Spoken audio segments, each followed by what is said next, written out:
Mga daycare teacher sa Mandaue City patabangon sa pagpatuman sa supplemental feeding program sa Dakbayan. Karong panahon sa pandemya, wa mahinayon ang klase sa daycare aron masiguro ang ilang kaluwasan.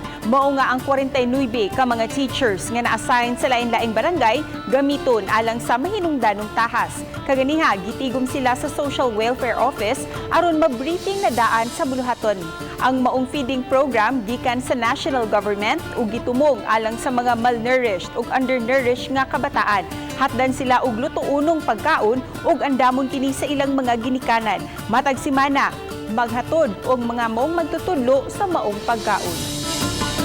Mag-purchase na sa goods sa mao nga feeding sir ang Region 7. Ibay cities na municipalities nila ang distribution. So among pick upon dire ang mga goods, then abot sa pagbarangay, among i-house to house o distribute mo. Atubang man gud mi sa mga mama i-deliver na mo sa goods niya.